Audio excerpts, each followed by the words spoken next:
We do now. Sorry. Rock and roll.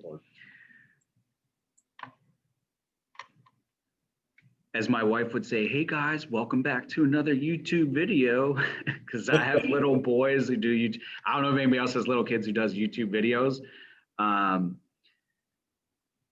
It can be a little annoying. Love them, God bless them. But you know, man, when that stuff's like on the TV screen for hours, I'll just walk by and come on guys, we're going outside. All right, so welcome everybody to training. Recap real quick. What we did was we are recapping what we did the previous 2 days, and I'm asking everybody to go through their 5-year vision. Go back to the 5-year vision that they wrote down for themselves and their life. I asked them to repeat it 7 times, write it down 7 times, because as we go through the business models, we want to make sure that these models are pointing us in the right direction and tying us to that vision. And then it's something that fits within the vision. And then the second thing was, reviewing our big why, the big why exercise that we did. Again, reviewing that, writing it down, repeating it to yourself causes more action. All right, so we're going to get rolling. Does everybody have their copy of the economic model where you can edit it? All right, does everybody have their business goals ready to go? So what number of transactions do you want to do in the next year? If you don't have that figured out yet and you're just operating off of a sales volume or an income volume, let me know now and I'll walk you through it. When we did the business planning yesterday, we went through the previous year, the mock year that I did. I said I did 10 seller sides, 20 buy sides, and that, here, I'll go back to it, and that 20 buy sides, 10 seller sides. And this year, for 2021, I'm going to state a goal of 40 units, okay? So for my mock team and myself as an agent, I'm going to put my goal for next year at 40 units or a 30% increase. Okay. Is there anybody trying to double? Anybody on the call trying to double their business? Yeah, that's what I'm talking about, Mike. All right. So cautions come with that, but we're going to do it. Okay. I want to show you how easy it is too. So, at the end of this, Mike, let's circle back and I want to make sure that you have the right numbers in place, okay? Because you may actually learn it through me doing this exercise. Let's do this. Okay. So if you guys remember from yesterday, I said that I did, again, 10 seller side, 20 buy side. So my split in business was 33% seller, and I had 67% buyer. Does everybody see that? Nod your head yes if you see that down here. Okay. So if you do not have business from last year to track from buy side, sell side, what I want you to use is 25% sell side, 75% buy side. If you're a new agent, you just started this and you have no records from last year, you're going 25% here on the seller side, 75% here on the buy side.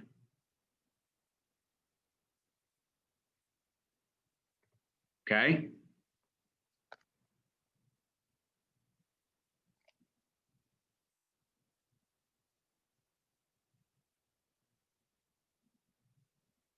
All right, so what you're doing is you're putting last year's goals in here or last year's percentages in here to give yourself a gauge of what's possible for next year, okay? So I know that it's possible for me to repeat what I did this year, next year. I know that's possible. We did it last year, right? So I know that this 33% of my business coming from sellers is possible. And I know this 67% from buyers is possible. I did it last year, okay? This is just a quick checks and balances. Now, what I want you to do, so Shelly, can I pick on you for a second? Sure. Okay, so Shelly last year had, Shelly, what were the percentage of your buyer leads versus seller, or buyer closings versus seller closings? 1, 2. I had 5 listings and 24 buyers. 29 total? Mm-hmm. So you had 17% sellers and, wow, 83% buyers? Yes. Okay, so here's the thing, and Shelly and I have talked about this, so it's okay if I pick on you, right, Shelly? Yep. Here's the thing, it's very unbalanced, right? So her business right now is very unbalanced. The perfect scenario would be 50-50, right? Now, if you want more leverage and you want to build a team, then you start to slide towards the listing side and put more focus on the listings, bring help in on the buyer side. Right now, what I immediately see is that Shelly's spending a ton of time with buyers, which traditionally is a ton of time in showings, property searches, and making offers that don't get accepted, okay? So my point is this, her business, if she wants to get her business healthy, she needs to change this. It's lopsided. She needs to get healthy before she can grow. Because if she came to me and said, how many transactions was that, Shelly? 29, we said, right? Mm-hmm. So if she came to me and said, I want to go from 29 to 40, and she followed this 17% and 83%, I would tell her that it's going to be unhealthy, it's going to be very hard, and probably not possible. Okay? Mm-hmm. So the point here is let's get healthy with a fair balance percentage. And then that's what we're going to do with Shelly, because right now, I don't think it would be smart for Shelly to say that's going to be 40 and I'm going to keep these same percentages. Shelly, what's your goal for next year? Knowing we're going to change the percentages because we've had these conversations, right? Yeah, I would like to have at least 50% of listings. Okay, perfect. So I love that. And now you need to increase by 33%. Yes. Just off the top, think about this for a second, guys. So if she has to increase her seller side by 33%, what does she have to do differently, going back to the 411, what does she have to do differently monthly and weekly? Prospect. Right? Change your focus. That's it. You were just prospecting buyers before. Now you're going to prospect sellers. Well, they were referrals, but yeah. Okay. So good point. Almost lost track of that. So add in a seller lead source, right? Mm-hmm. Or just spend time working other lead sources that generate sellers. Right. So right now, the majority of Shelly's business comes from referrals, right, Shelly? Correct. So sometimes it's just the simple conversation with those referrals, asking more for listings than buyers. And I'm not going to oversimplify it. That sounds oversimplified. So we'll talk, we're not in the lead generation model yet. Let's get there in a minute, okay? I don't want to get too far ahead of ourselves. But great job, Shelly. Let's do this. So you want 50% of them coming from Listings. And then what do you want for a transaction goal? Oh, well, I want to do 5 million. Okay. Which is let's see, 25 sides, 25 Okay. sales. So 25 sides, and then you're going to have 50-50. Yes. Beautiful. Now, some of you may be asking yourselves, why did the number go down? She did 29 last year.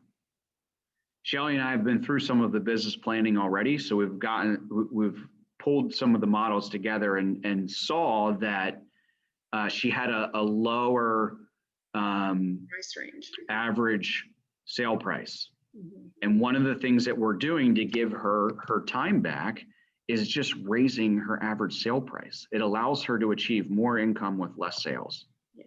And then on top of that, we're shifting the percentages of her business from 17% sellers to 50% sellers.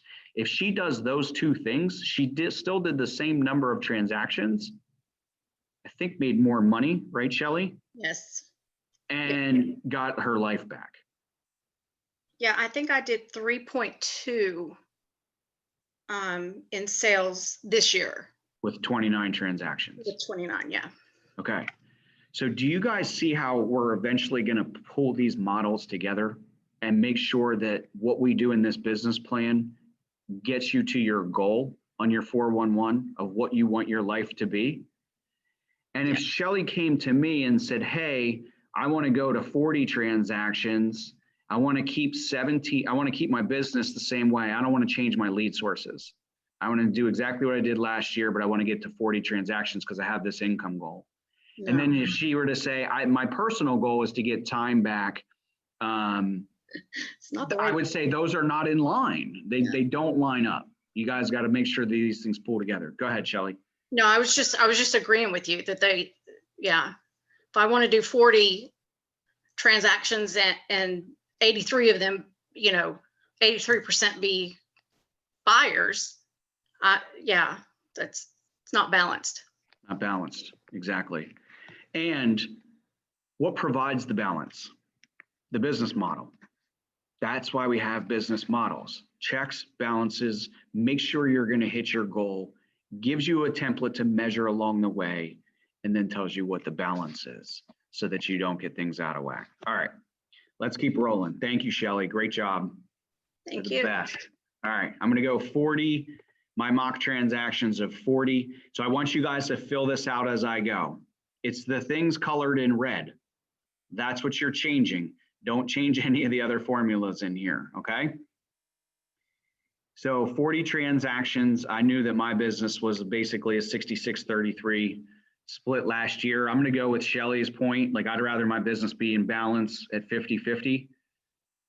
So I'm gonna keep it there. I wanna change my business from last year. It's one of my goals. So I would like to get more leverage in my listings and get more time back by not working with so many buyers. So I adjusted my percentage of business down on the buy side from 66 to 50. All right, any questions on that before I move forward with the conversion ratios? Does anybody want to unmute themselves and ask a question now before we move on? All right, cool. Thanks again, Shelley. Great job. All right, so this is the selling side down the left-hand side here. And we talked yesterday about having these conversion ratios. We said that, oh, I erased it. I think we said that,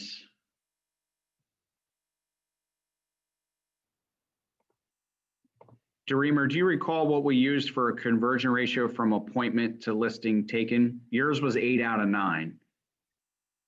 Does anybody else remember what we put as I think it was 65%. John Walsh was talking about his was maybe around 75%, and I said we would reduce it a little bit. Yeah, so we're going with 65%. I have 65% appointment conversion rate. Beautiful. Thank you, Sheila. Yep. So look here, guys. I put 40 transactions, 50% buy side. So the spreadsheet already tells me that I want to sell 20 listings. Okay. The spreadsheet's going to tell me how many going to the top here on A8. The spreadsheet's going to tell me how many appointments I need to take that year by me inputting what my conversion ratios are. For now, you're going to use the standards that we came up with. And then as you take listing appointments, maybe you get 1 listing out of 2. You got to come back at the end of that month and put 50% in this conversion rate, because then it's going to tell you how many appointments you need to take the next month, where you're tracking, okay? So we're going to go with 65% here on the conversion rate. We said that 90% of the homes that we list will sell. Okay. Now, as we change these conversion ratios, it's changing the number of appointments that we need to take. It's changing the number of listing appointments or listings taken that we need to get. Okay. And then, hold on one second. Gotta move some windows around here.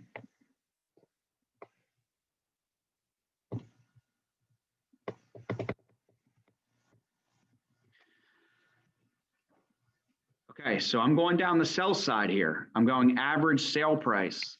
I do wish it was 400,000. Unfortunately, it's not. I'm going to go with 200,000. All right. Now, if you have last year's numbers, Shelly, you know, you can put last year's numbers in here if you think that that's going to be the number. Shelly has made a commitment to change the number. So she's putting next year's number in here. It's a goal. And as she goes through Q1 of 2021, say at the end of March, she comes back and says, well, what did I do for my average sale price? What was my average sale price in the first 3 months? And if she was able to get it up to 200, she leaves it in here. If it's above 200, she puts that number in here. If it was still below 200, there's going to come a point throughout the year where she has to drop that number back down and get realistic on the number of appointments she needs to take, on the number of listings she needs to get, and the number of listings she needs to sell to get to her goal. Does everybody see what I'm doing there? Does it make sense how we go back to this throughout the year? You don't do it every week. Doesn't work that way. I suggest doing it every quarter. Okay. You measure what you did in the first 3 years. First 3 months. How did what you planned to do measure up against what you actually did? Okay. So this is your plan for the whole year, but you're going to measure it at the end of those first 3 months. And you're going to come back and look at this and say, how did I do? How am I measuring up for the rest of this year? Now, does everybody follow me? The model is there for you to measure throughout the year, make sure you're on track to make sure that you're going to hit that goal by the end of the year. Business planning, business modeling is about consistently measuring and consistently adjusting. Okay? Just don't adjust too often. Let's do it quarterly. Okay.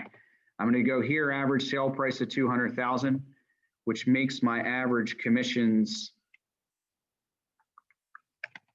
6,000. And you guys, this is in red, so you have to fill these out and it's going to make your adjustments. Okay. Now I'm going to go down the buy side. Any questions on the listing side before I move on? Do you guys understand this? Let me get a thumbs up that you understand it. Mike, you're good. Tasha, you good? Okay. Sheila, you tracking? Awesome. That was a confident thumbs up, Sheila. Thank you. All right. Sheila, have you done spreadsheets in your past life? Yeah, my husband always made them and then I used them. Okay. Yeah. Awesome. And listen, guys, so I know we're doing business planning today and it might seem like you only have today to do this. This is what Mark and I are for. And this is, you know, you've heard me say it a million times before, but he teaches this in his class as well.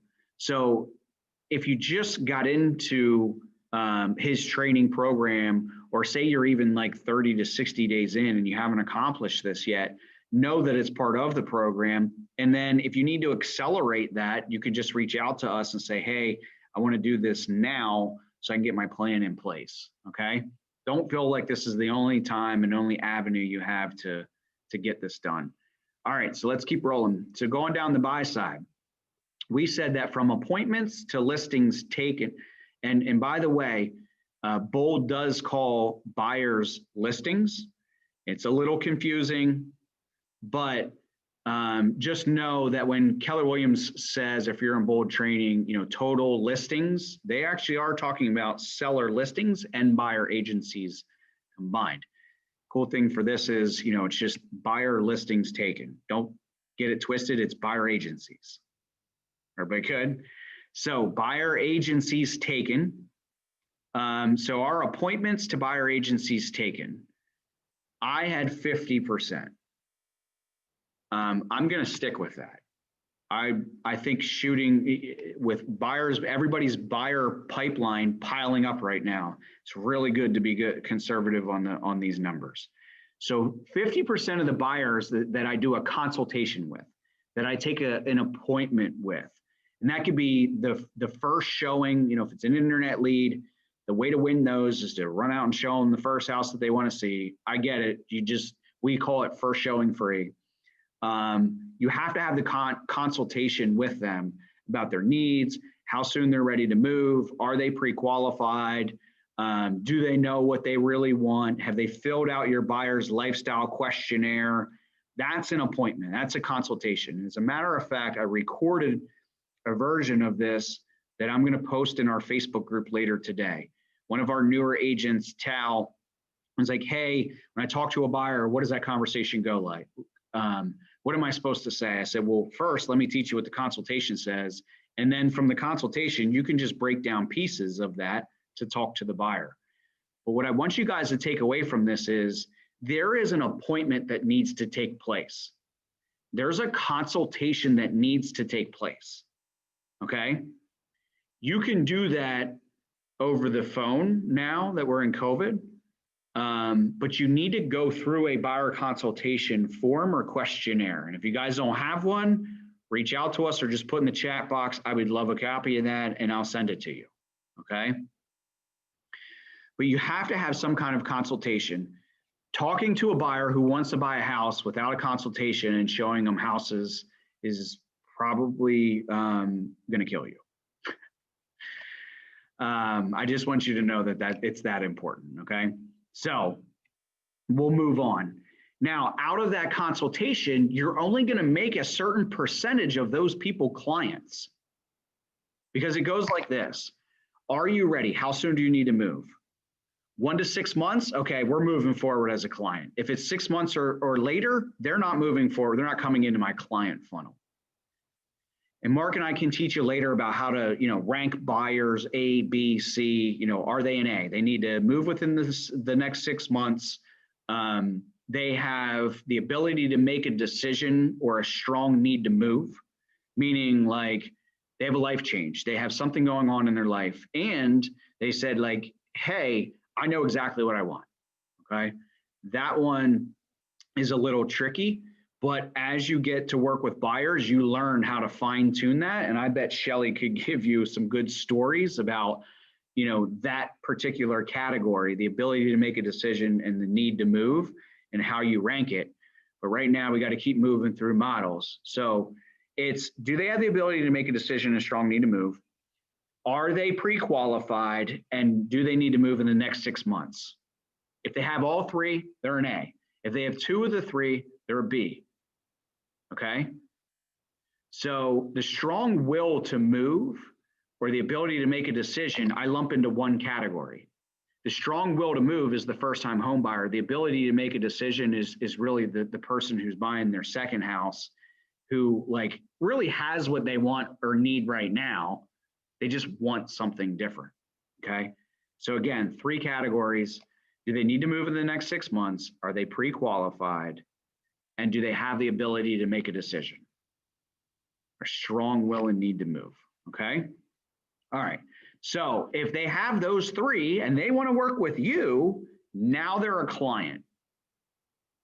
If you wanna follow both, which means they're moving into this listing category, okay? So 50% of the people that said, hey, I'm thinking about buying a house, turn into a client who's an A lead, who has the ability, the need to move in the next 6 months, pre-qualified, and they have the ability to make a decision. Now they're down here in the listing, the buyer listings taken category. The reason why I had to go down that road and explain all of that to you is because nobody gets buyer agencies. If you just took every buyer that you talk to and you got a buyer agency, you'd have 100% conversion ratio because now you have a contract with them. You have a listing taken with them, but nobody does it. So I have to define how we qualify this person moving from an appointment or consultation into this listings category. Okay. And if you were in bold training, they would tell you that it counts as a listing when you get a buyer agency. So I give people some slack. We all do. Dave's team does not. They're getting a buyer agency. They've learned the hard way. Shelly would probably back me up on this. You learn the hard way when you work with so many buyers that, maybe they go and use another agent. So I'll tell you from our growth committee call yesterday, There was quite a few ALC members, and we were talking about struggles in the industry. And buyers right now are leaving. Mike's head perked up, right? Buyers are actually coming to Mike and saying, hey, I'm not getting what I want from my buyer agent. Will you help me? And Mike says, well, that's a challenge for me. Like, it's an integrity issue. I feel like I'm stealing these buyers from the other agent, right? And then another agent had lost a buyer completely for a $650,000 sale because the buyer thought that they would get a competitive advantage. It would get a competitive advantage by going to the listing agent. Here's the bottom line. I tell you those two stories because if any of those agents had buyer agencies agreement, none of those things would have happened. It's because we left loose ends and we gave ourselves, we either didn't define what that was a buyer or client by a measurement, I got a buyer agency, or we didn't attach to them, you know, any kind of services and value proposition that you offer as an agent, right? So if those buyers that were coming to Mike had a consultation with that buyer's agent, then they would know why they're missing out on deals because the consultation would explain, and again, I'm going to send you guys a video copy. I strongly suggest you watch it. If you walk through those steps in a consultation, there's no way that that buyer leaves you and says you didn't do your job because you will have explained every part of your job and they will have agreed that, wow, this is the best it gets and you have everything that I need to offer, okay? All right.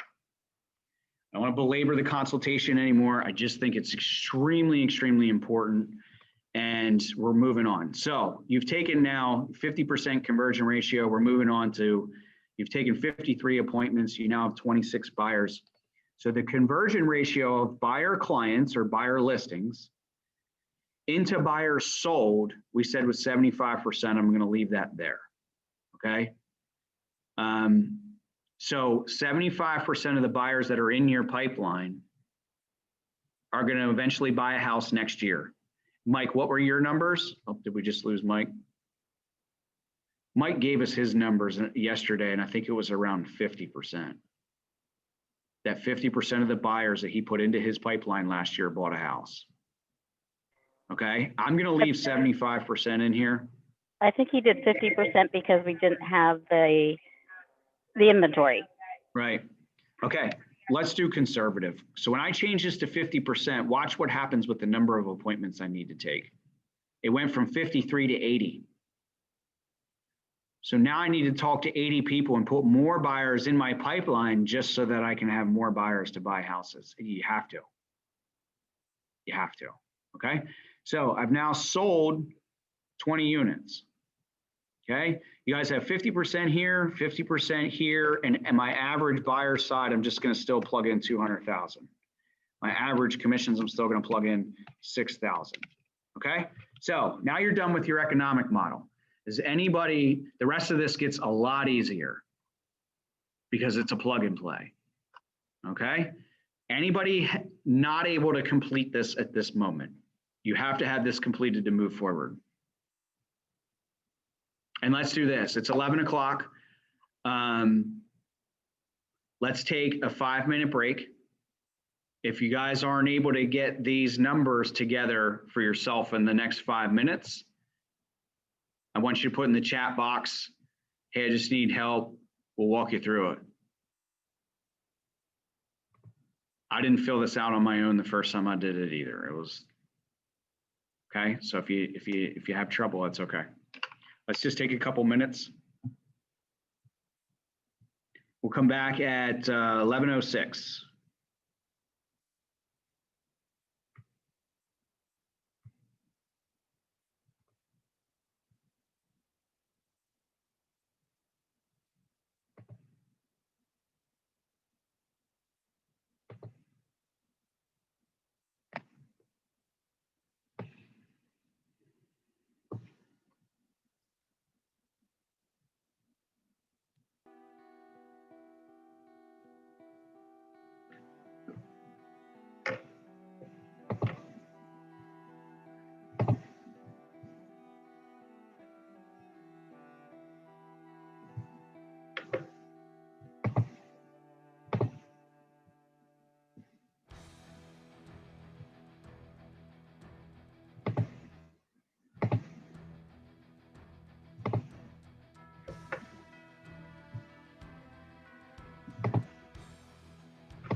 All right, guys, we're almost ready to get going here.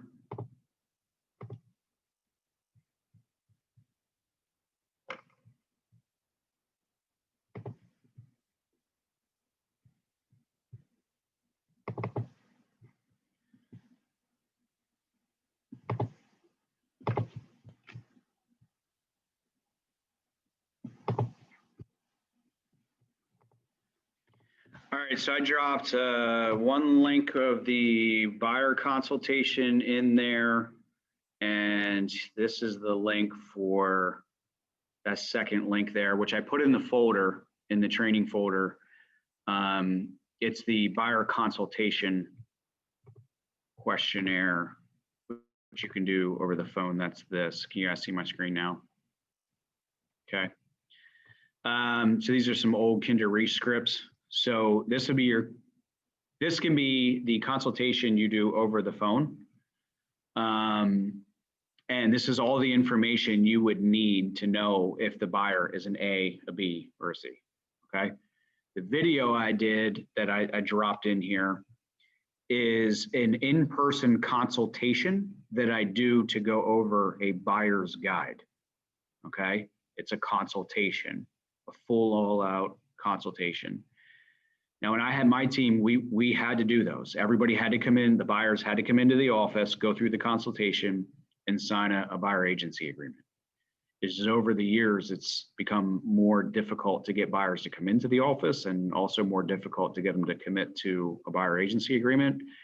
So I think it's even more important to do them now because otherwise you're going to, have buyers going elsewhere and not understand your service fully. Okay, so let's roll on. All right, so we left off here at the economic model. Does anybody need help filling the rest of this out? Just unmute yourself and say, yeah, I'm going to need some additional help here, and we can go through it together. All right. Going once, going twice. Let's roll. All right, so next is the lead generation model. How are we getting all of these leads, right? So up at the top here, you're going to put in your number of transactions 40 for me, okay? Now, what I want you to see across the top is you have Mets and have not Mets. This is some old school Keller Williams stuff, okay? So what that means is your Mets are your people in your database. Remember yesterday when I went through the numbers, I said I have 400 people in my database, okay? Now, what I want you to do right now is make the decision, what do I want to do? Where do I want to get my business from? Do I want to prospect? You're going to have to prospect no matter what. Are you prospecting people you don't know, or are you prospecting people you do know? And if you're prospecting people you don't know, you have to generate the leads first, then the prospecting comes through following up and nurturing those leads.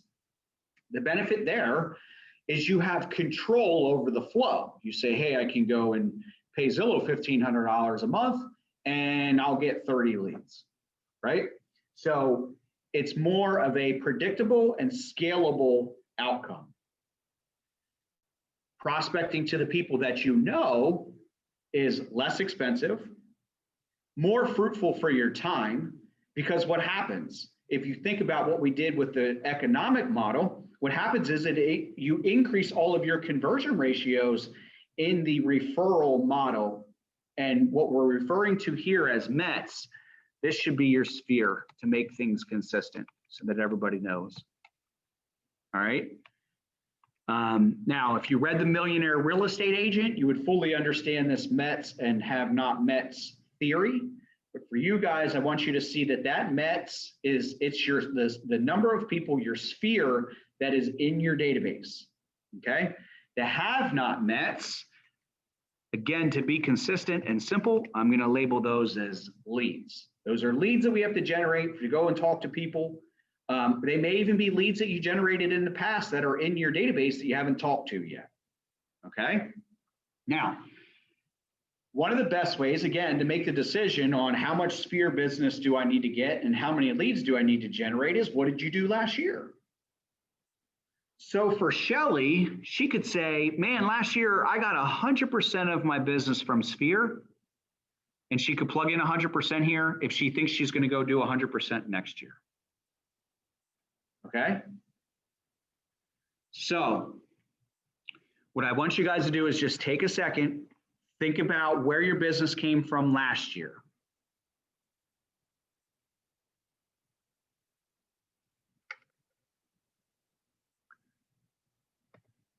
And if you remember, this is what we did yesterday, but I'll bring it up on the screen again to kind of grease the gears a little bit here, okay? So we said last year, where did our business come from? And let me just give you some ideas of how to break this down. Did it come from past clients, sphere of influence, contacts, a geographical farm? The reason why it's important for you guys to review these now is because if you're going to grow and go from 30 units to 40, you have to decide where you're going to get when we get to the point where we line out lead sources. You're going to have to decide where you're going to get that extra 10 units from.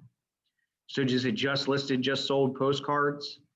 Are you going to put more allied resources such as mortgage companies, attorneys? We talked about those yesterday, right? It's people that touch the real estate industry. Are you going to put more of those people into your database? Are you going to get realtor referrals? Everybody says, well, why would I get a referral from a realtor? Let's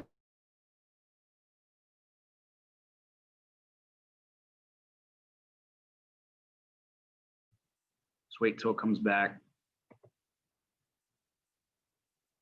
Are we back now? Okay, sorry, it froze here for a second. All right, so why would I get leads from realtors? Why would they refer me leads? So did you know that one of the best sources of business is a retired real estate agent? Sheila, if you wanted to ramp up your business and get to 250,000 in net income and get your husband out of his job, do you think it would be worth you calling past real estate agents and asking them to refer you business? Do you think that would get you to your goal? You're muted. Do you think that would get you to your goal faster than calling internet buyer leads? Can you hear me now?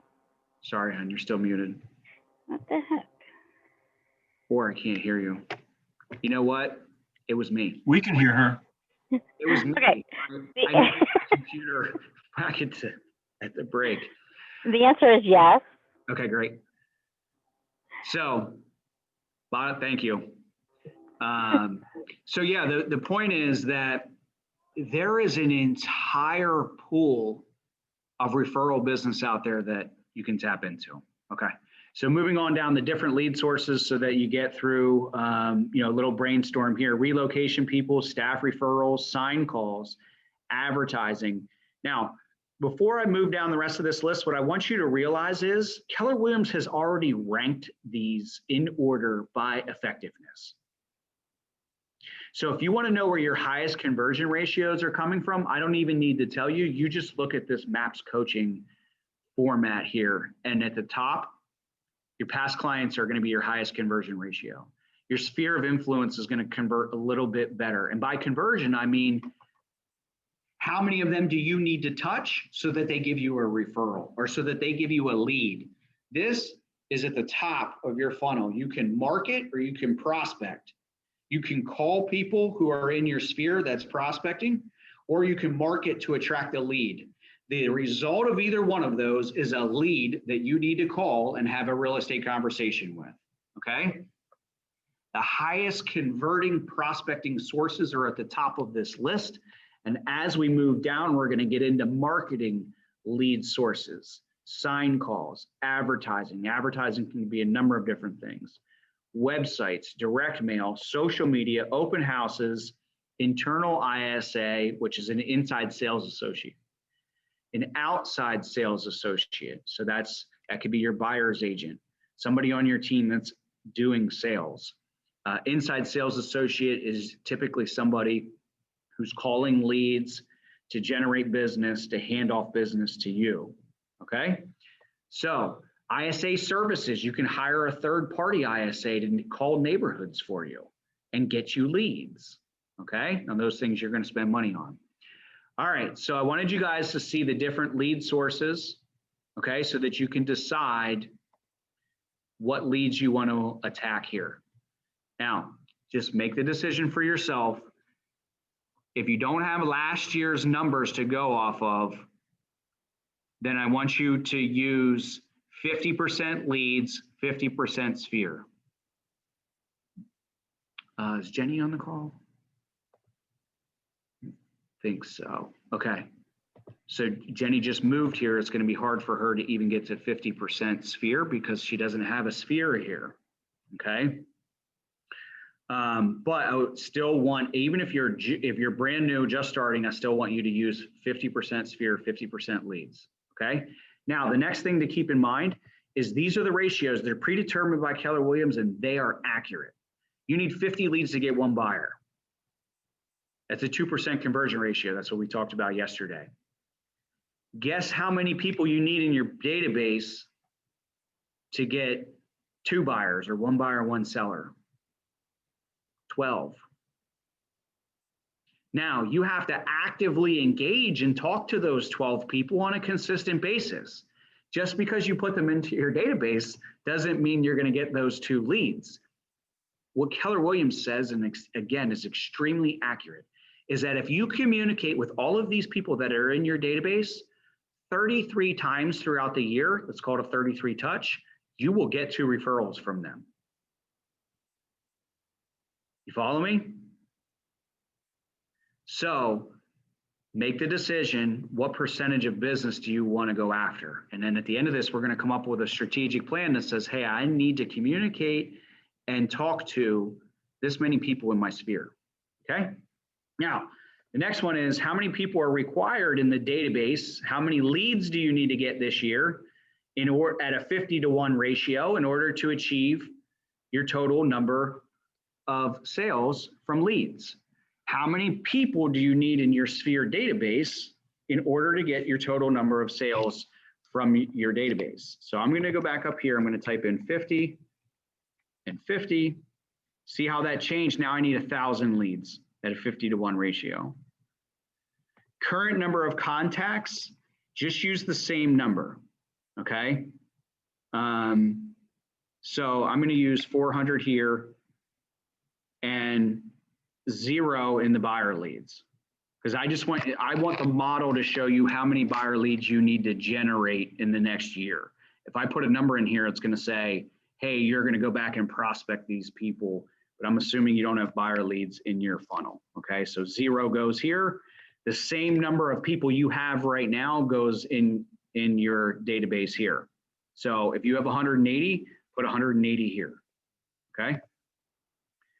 All right, so we're gonna come down here. The number I need right away is automatically filled out by what you put here, so that should be 0. The number of buyer leads I need right away should be the same number that you have up here. This number is, again, you don't put this 1,000 leads in here, you just put the 50% in here. All right, so number of weeks to add those people. We're gonna go with 12 weeks because we're gonna measure this on a quarter. And then that's gonna tell me how many leads I need to generate in the next quarter. Or I'm sorry, that says per week. All right, 19 leads per week I need to add here. Now, Rhonda, for you guys who are prospecting based and you're sophisticated, like you know these numbers, if you need to grow your database, like go ahead and plug those numbers in. I just think for folks that are just starting out, it's gonna get a little convoluted here. So additional contacts to add. This could be a goal. So I wanna add another 50 people or 6 people a month into my database. And contacts, now this is contacts. Remember, you have leads, contacts. How many people do I want to talk to? And then I'm going to leave 120 here on the lead side. How many months do I have to add? And then again, 12 months to add all of these people to achieve the yearly goal. Number of months to add, number to add per month. So if I want to add 50 new people into my Sphere database, so that's 50 allied resources, right? I'm not going out to just add,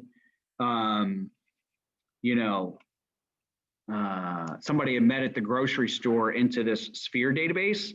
Those people to me get added into this lead side because you don't have a relationship with them.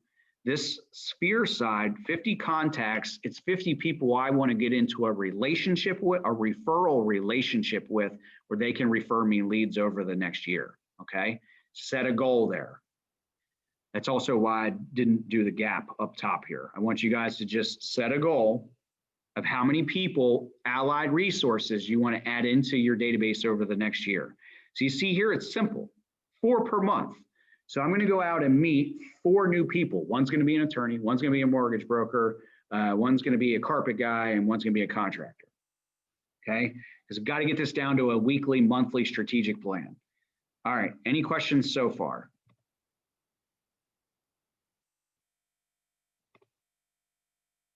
Unmute yourself if you have any questions or drop it in the chat box. I'm going to keep going.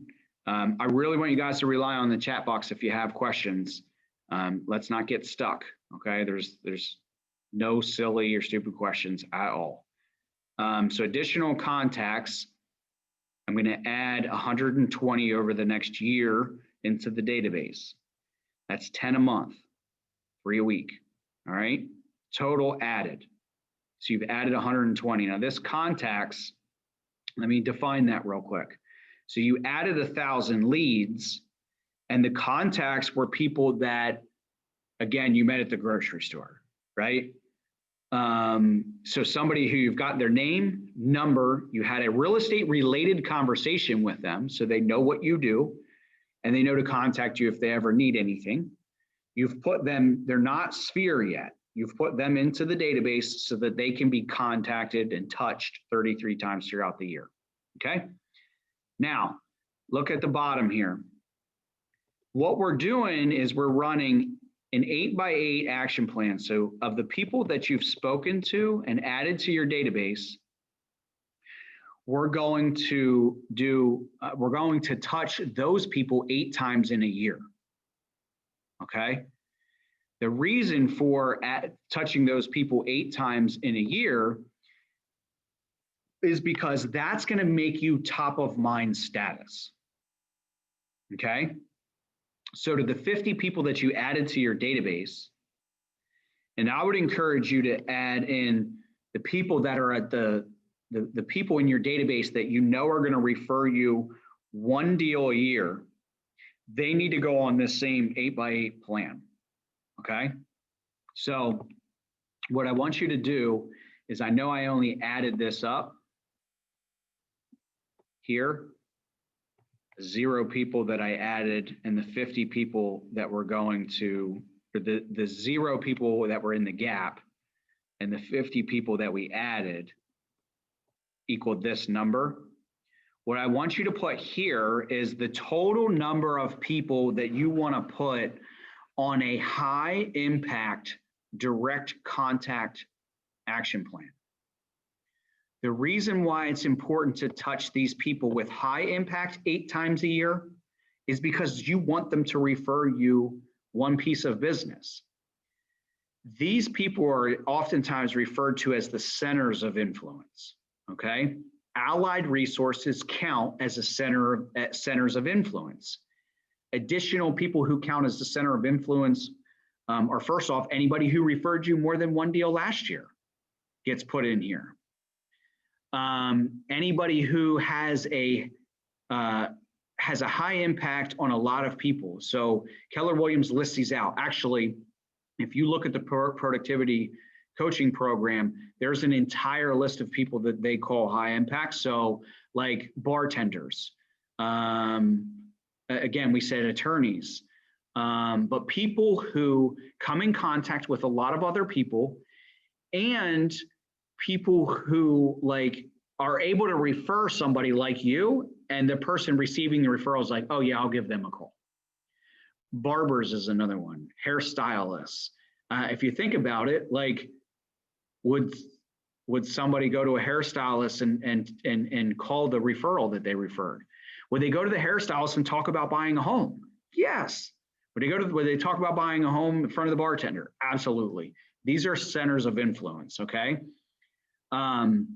So anyway, I want you to take the total number of people that you want to send this brownie to once a month, that you want to make a phone call, high impact direct contact prospecting. You're going to touch them 8 times in the year with high impact direct contact, okay? So I would suggest that you make this a minimum of 80 people, and I'm actually going to put 200 in here. Now, what I want to show you is I have 400 people in my database, and I'm going to have high impact direct contact with 200 of those people. I'm going to talk to them throughout the year. I'm going to make sure that they get a brownie delivered in the mail once a year. I'm going to make sure that they get a birthday card once a year. Not all 400 people in my database are going to get a birthday card. They'll all get monthly newsletters, but they're not all going to get a handwritten birthday card from me. This number needs to be the number of people that you're constantly engaging with higher impact direct contact. Does that make sense to everybody?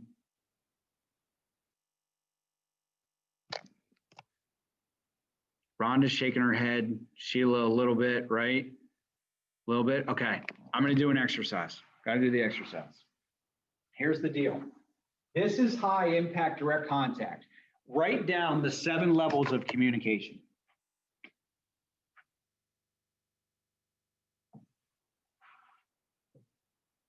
This is the 7 levels of communication. Okay? Now, what I want you to do is the 7 levels of communication is a book written by Michael Mayer. Okay? All you have to do is Google 7 levels of communication, and you know what? I should learn from yesterday that the whiteboard's not going to work.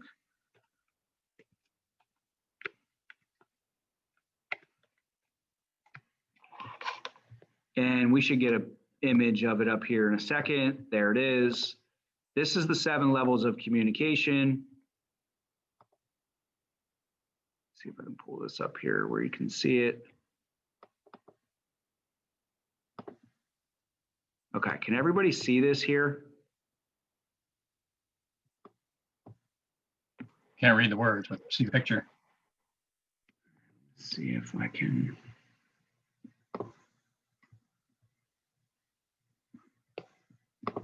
How about that? That's good. Perfect. Got a smile from Sheila. Here we go, Sheila. You ready? All right, 7 levels of communication. The body, here is the informational zone. This is your marketing zone. This is your advertising zone. Okay? Advertising is marketing. Direct mail marketing, electronic communication is marketing. When you get to handwritten notes, see there's a gap here. Handwritten notes is now you're getting into prospecting, but it's not quite direct contact. So when I say high impact direct contact, this is your influential zone. This is high impact direct contact. This is what you need to do with your sphere. Starts with handwritten notes, phone calls, events and seminars just means that you have the opportunity to network and prospect with people and have direct contact, high impact at those events and seminars. And meetings means one-on-one meetings. You should be taking your sphere of influence out to lunch. If it's a center of influence, is somebody who's going to refer you business more than once per year, you need to be having lunch with them quarterly. Write that down. If somebody is going to refer you business more than once per year, you have to have lunch with them once a quarter. And you will likely have to do that lunch before they refer business. What is the lunch about? The first lunch? I'd like to show you what I do that's different than other agents. This way, if you ever have somebody talk to you about real estate, you know what it is, how I do it, and you know why you would refer me.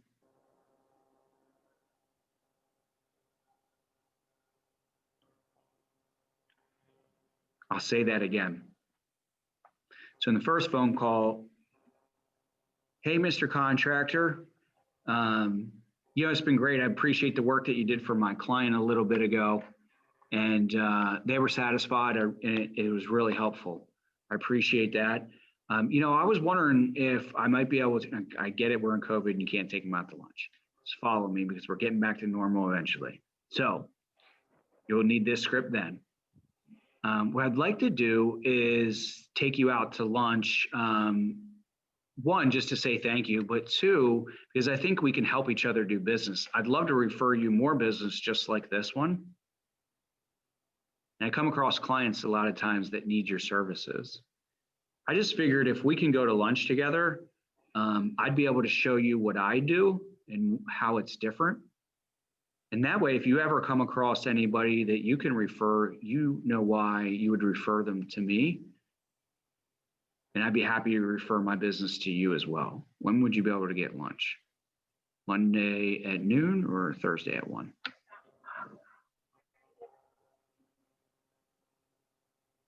That's your first lunch meeting.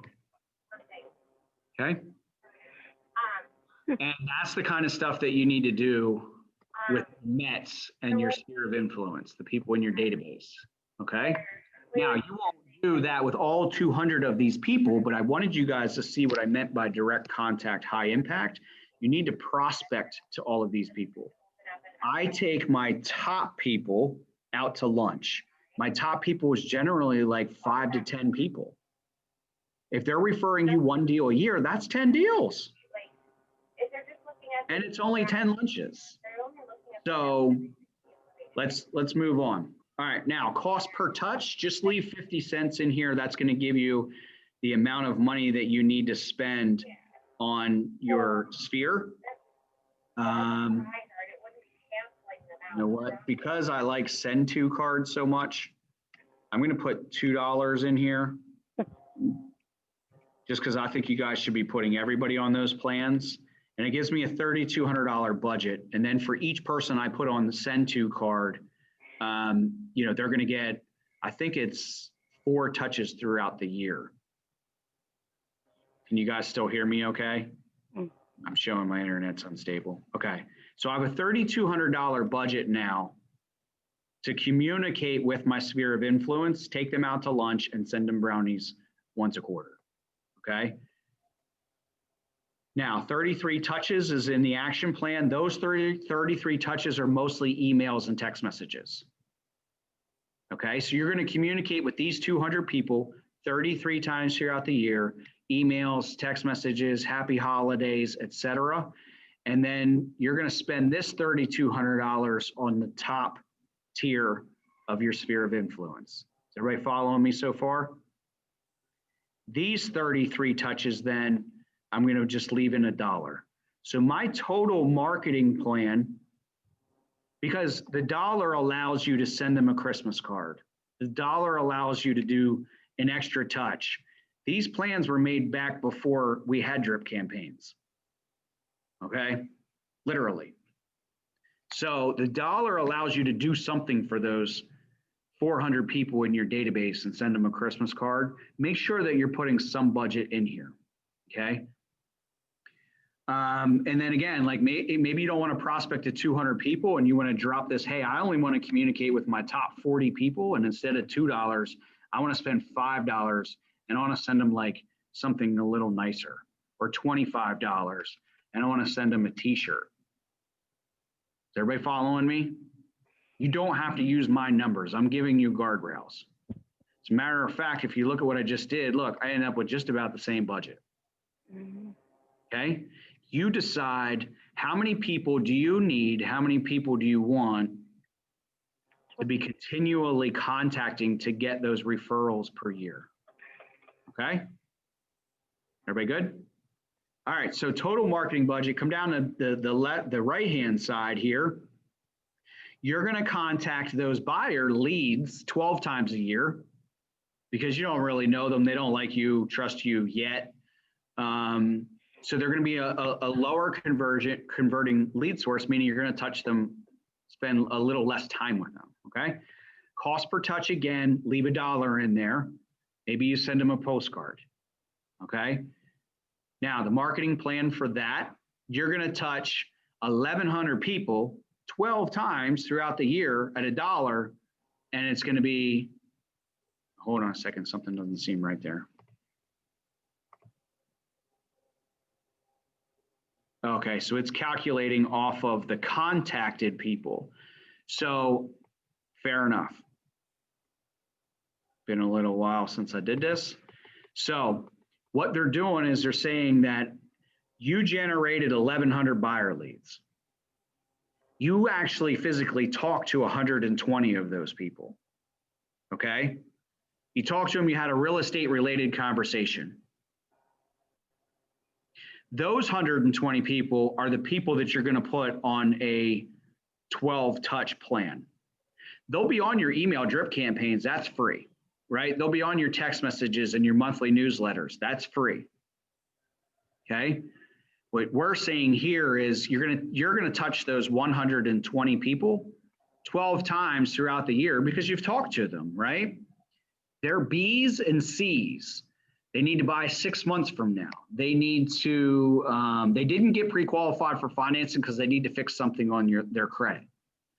You're still going to touch those people 12 times throughout this year at $1 a piece. Again, send them a postcard, send them 3 letters in the mail, 2 handwritten notes. Hey, I'm really pulling for you. I hope you got that credit fixed.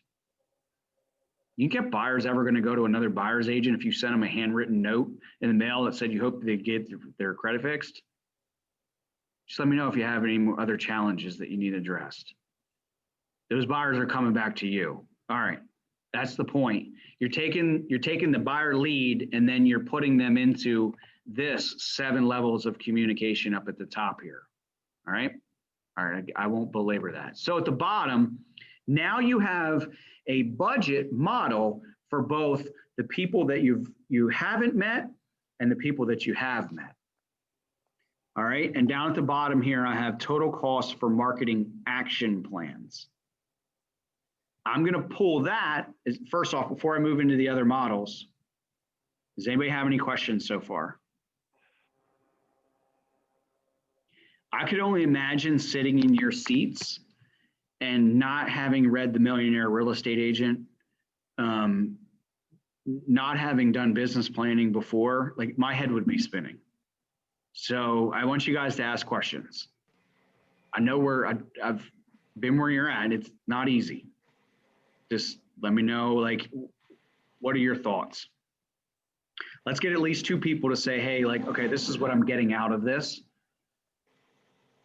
Well, Mark, I'm sorry, Anthony, I didn't catch why you have 52 weeks on the buyer side for number of weeks to add as opposed to 12. Yeah. Okay. Great question. So number one, the 1,120 leads, I wanted to get a count of the number of leads I need to add per week. Okay. Okay. The other reason throughout the year. Yeah. Yep. So the other reason why I made this 12 is because go back to what I said about predictability and scalability. If I really want to get the predictable results out of my contact, my sphere database, I need to have those people I need to contact them consistently throughout the year in order to get the result. So I need to front load that result. It's a great question. Mhm. Meaning I need to have all these people in my database in the first quarter so I can prospect to them throughout the year to get the result out. Okay. Yep. Basically, the point, long story short, is you don't have all year to add all of your sphere into your database to get the result out. The new sphere. Cool. Does it make sense? Okay. All right. Anybody else? Great question, Phil.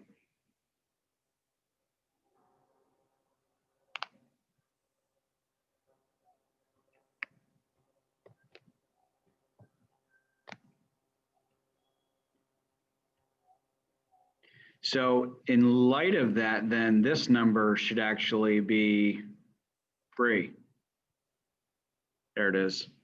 So Phil, you actually found an error for me there. Thank you. Okay, so when we look at our 1-year strategic plan, because we're almost there, guys, our 1-year strategic plan as it pertains to the lead generation model is this. My God, hold on, I gotta move some windows around here. There's your 1-year strategic plan. I have to add 4 people, allied resources, contacts to my database. Now this, remember, like Phil pointed out, this is for the first quarter, so you don't have to do that the whole year. Okay. Or if it takes you longer, then your total number added per month is 17 per month for the first 3 months, or 50 for the year. This is your 1-year strategic plan. Now, again, I'm going to give you the 1-year strategic plan. I just wanted you to see what comes in the future and how easy it is. I need to add 3 buyer leads to my pool per week. I need to contact 4 new allied resources or sphere per week. That one's for the first quarter. Is anybody feeling like it's getting a little bit easier? Okay. A lot of this theory is hard to get if again, if you haven't read The Millionaire Real Estate Agent or taken some of the fundamental classes at Keller Williams. So I appreciate you guys hanging in there. All right, here's the deal. Let's get to the budget model so we can pull the models together. So when I come into the budget model, everybody go to your spreadsheets. I want you to plug in at the top the number of transactions you're going to have this year. Budget.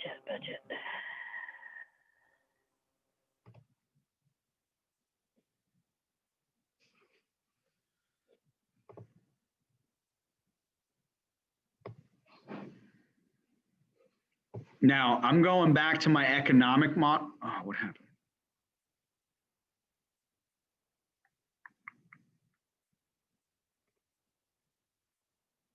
Oh, I filled out okay. Hold on one second. So I'm going back to my economic model to pull off the numbers I stated earlier. my average sale price, my average commission, and number of transactions. I need that for the budget model. Okay.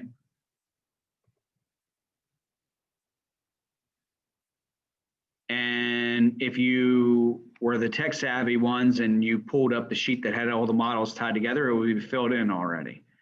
But again, I don't want you guys to break anything. So go to your economic model, pull off average sale price, average commission, and number of units. And when you go into the budget model, it's up here at the top. So number of units, average commission for me was 600,000, or I'm sorry, 6,000 because of the average sale price of 200. And then it's automatically going to calculate my GCI, which is 240,000. Okay. Does everybody have the budget model up and ready to go? Give me a thumbs up if you do. Rhonda, Phil, Sheila, James, good. Minnie's nodding. Tasha, you good? I'm good. Awesome. All right, so when you're in the budget model, put in the cap that we pay, which is 20,000 for the company dollar and 3,000 in royalty. So your total cost per sale is 23,000. And we don't have, is Dreamer still here? No. Anybody else looking to hire or build a team this year?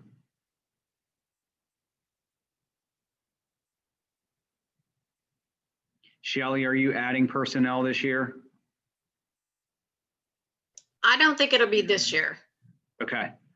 So Rhonda, if you guys were adding personnel, buyer's agents and buyer's agent splits and things of that nature, all I would want you to consider is that goes up here in the cost of sale. Okay. All right, let's keep going. Now, the rest of these percentages are filled in. Okay, these are your bumpers. These are your guardrails. Lead generation should be no more than 10%. Okay. And in my lead generation model, I had that I was going to spend $36,290. So I want you to pull the number that you have off of your lead generation model. And you're going to put it here into the budget model. I said 33,290.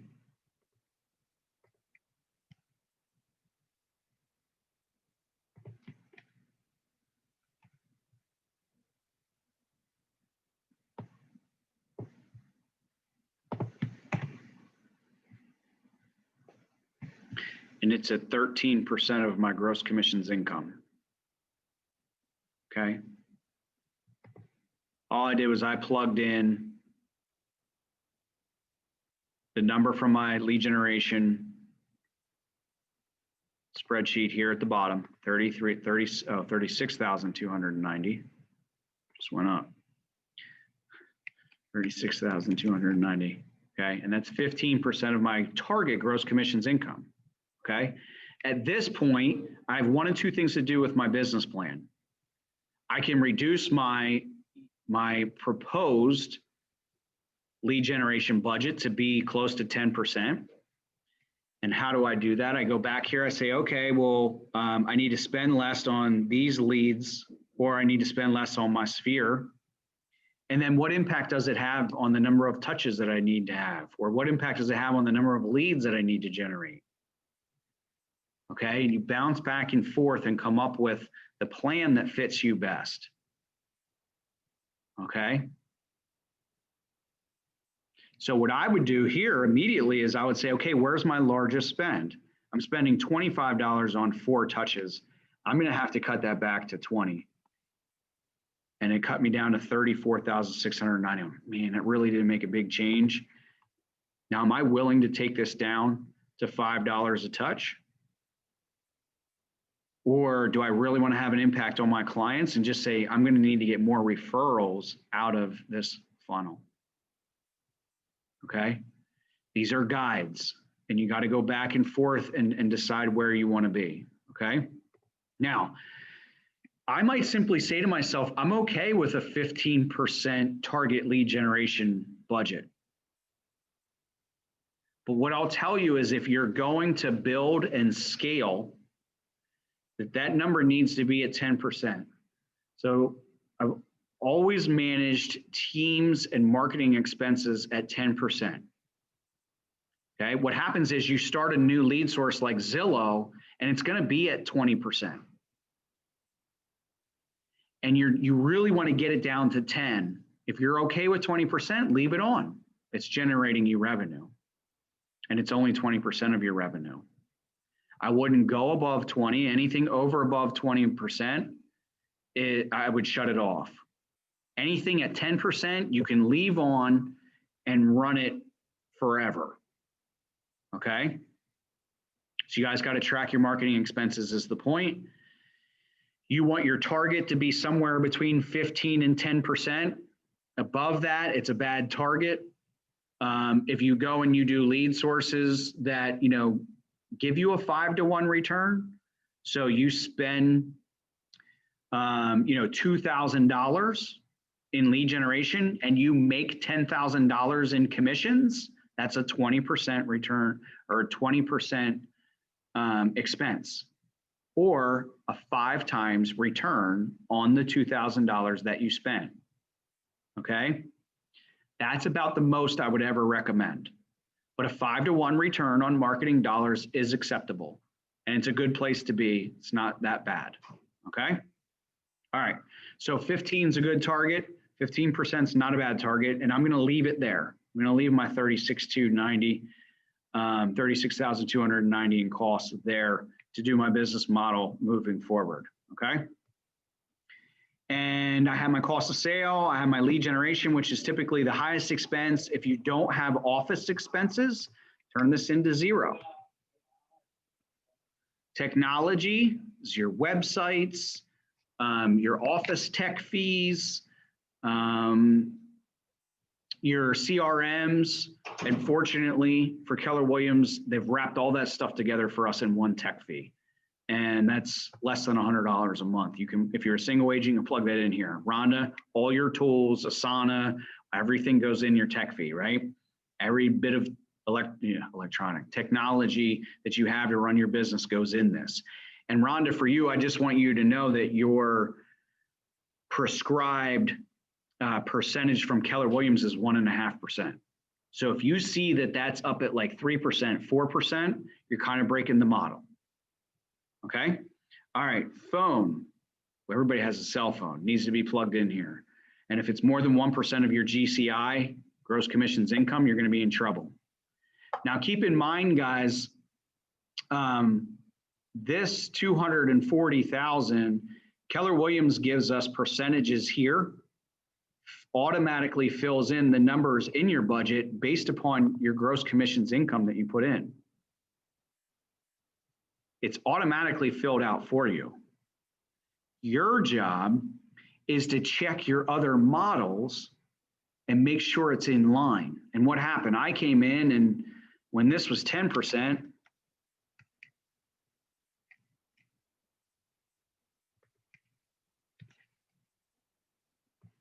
this should have been 24,000.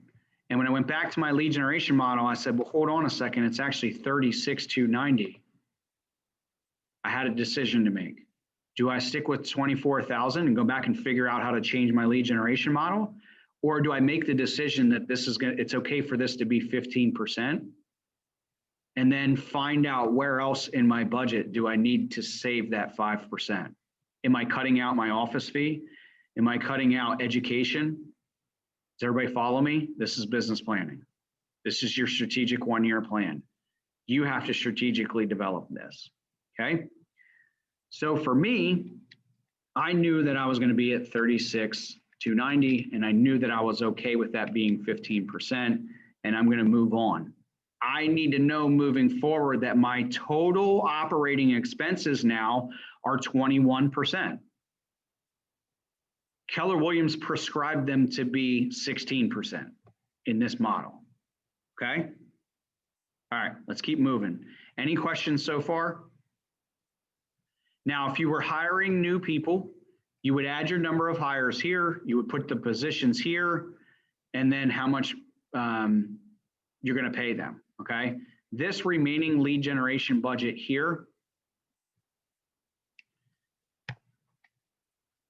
sorry, my leg fell asleep. This remaining lead generation budget here was, I got ahead of myself, was actually going to take the 36,000 from the other sheet, subtract out the 24 that was prescribed, and tell me how much more I'm going to spend, okay? So don't worry about that. We already covered it. And then here is your additional lead generation strategies, okay? So for your 1 year strategic plan, we talked about who it was. Are they sphere or are they leads that you're going to generate? So at the bottom of your budget model, we have the opportunity to say, what lead generation am I going to do? How much is it going to cost to go into that avenue? This is a check and balance on the budget model for what you did on the lead generation model. It's one step further for you to apply a strategy here and how much it's going to cost so that you can go back and check the lead generation model to make sure that it's in line. So here's what I'm saying. My lead generation model said that I have to generate 1,000 leads over the next 52 weeks. What is the strategy that I'm going to deploy to get that done?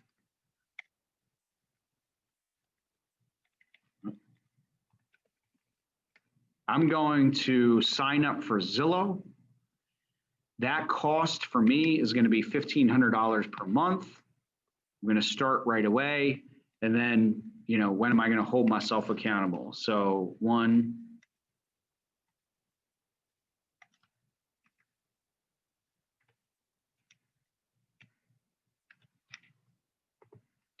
now, date to hold accountable, what that means is when am I going to measure it to turn it on or keep it on or turn it off?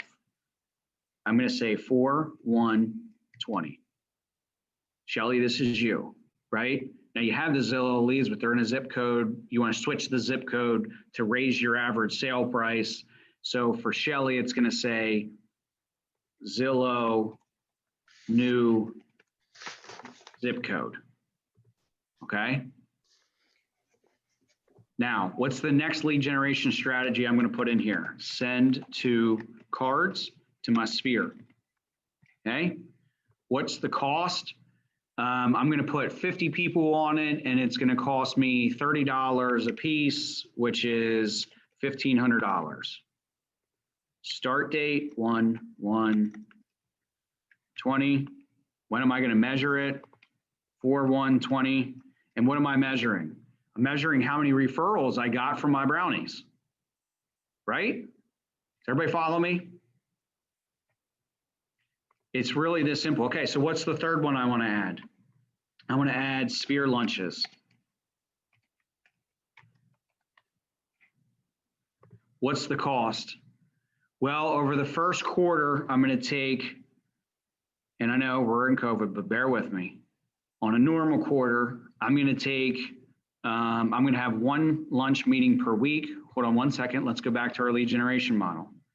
If I need to add 4 new people per week, I'm going to take one of those out to lunch per week. Okay. So coming into the model, budget model is going to be 1 new person's 4 lunches per month. Each one of those lunches are going to cost $50. So it's going to be $200 per month in lunches. Start date, again, 1/1/20. End date, 4/1/20. I'm going to, how many referrals did I get out of those sphere lunches at the end of that quarter? And does it match up with what I expected in the lead generation model? Now, here's what I want to show you. These are new lead sources that you've added in. You should also do the same thing for lead sources that you already have, okay? And what you're going to do is you're going to say, okay, are these things in line with what I just said I would do in the lead generation model? When you go from one model to the next, it's for checks and balances. So I want to go back to the lead generation model.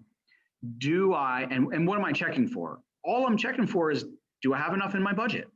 That's it, right? Does it come in line? Because lead generation was a high view of how many people, how many touches, and how many how many touches is how many times, but is it direct impact or is it marketing? Okay, that's the lead generation model. The budget model says, hey, if I'm going to go do those things, how much am I going to spend? And what specific strategies am I going to deploy to each one of those categories? Each one is the Mets and have not Mets. Now that I have an idea of what strategies I'm going to deploy, are they in line with the numbers that I've proposed in the lead generation model? And the answer is yes. Okay. But if you came in and you said, hey, I'm going to deploy Zillow and it's going to be, well, $1,500 a month is, I said that in my buyer leads here, that my budget was 13,400. So my lead generation or my Zillow model, I said $1,500 a month. Okay, I got to come in and I got to cut Zillow back to $1,100 bucks. That's the checks and balances we're talking about. Send to cards. What's the total cost? $1,500. And what's the frequency? I said that we were going to send should have wrote this down as we were doing it. We were going to touch 50 people 3 times, right? So 50 people. No.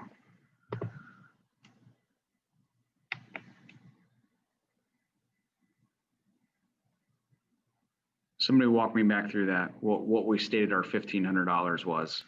$30. $30 per person. $30 per person. Thank you. So $30 per person because of the send to cards. That's about what the cost was per person. And 50 people. So the 50 people is that in line with our lead generation model. Here's 50.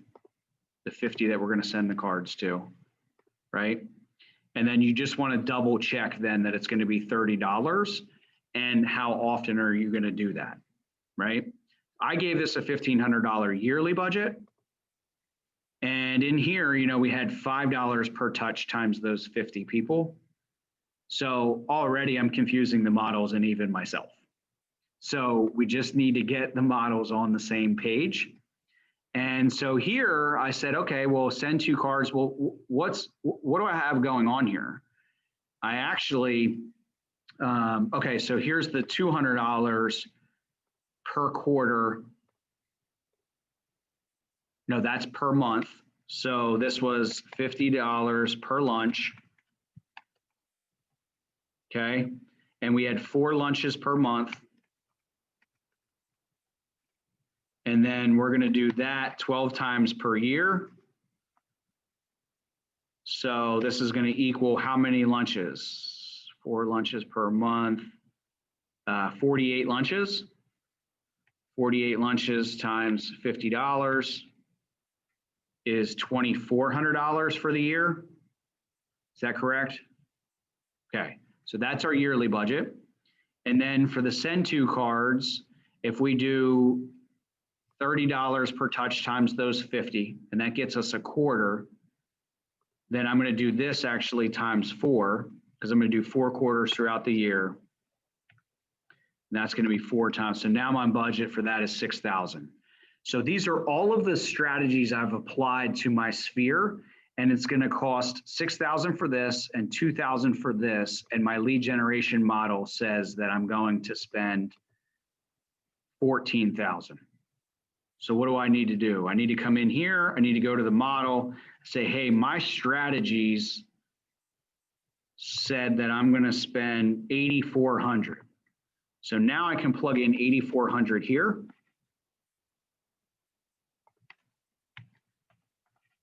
Okay. Now I have more money to spend over on this buyer side. And now I'm under my 10% on my marketing budget. Okay. Is everybody following me how we're circling back through the models? But didn't you just forget the Zillow leads?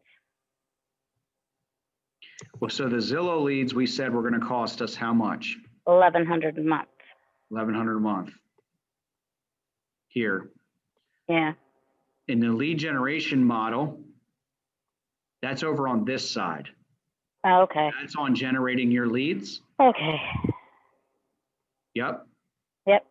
So if this is 1,100 a month, that's 13,200. Mm-hmm. That is in line with my budget that's on this side. Okay. Yep. When I thought my budget on the Sphere side was going to be 13,000 as well or greater. But when I actually did my budget planning and I did my strategies of who I wanted to touch and how often, I realized that I was only going to spend $8,400. So I went back and said, okay, I'm putting 8,400 here, 13,000 there. Now I'm at 21,000 and I can go back into my budget model. I feel like I have a great plan to achieve my goals for next year. And I can come back in here and plug in 21,000. Okay. One last thing in checking your lead generation model is you take the strategy here at Zillow and I say, okay, that's great for the budget, but is that going to generate me the number of leads that I need? Is $1,100 a month going to generate me the number of leads, 1,000 leads, or 19 leads per week? And I don't think you're getting 19 leads per week from $1,000 or $1,100 in ad spend on Zillow. I know that the cost of Zillow leads is somewhere around $80 a lead. Now, some zip codes are cheaper, but I've been spending $4,000 to $10,000 a month on Zillow for the last 3 years. So my average was $80 a lead. What that means is for my $1,100 spend, I'm getting 13 leads a month. Okay. So I need to add in more lead sources. So I'm going to come in here. Now I'm going to add an additional buyer lead source.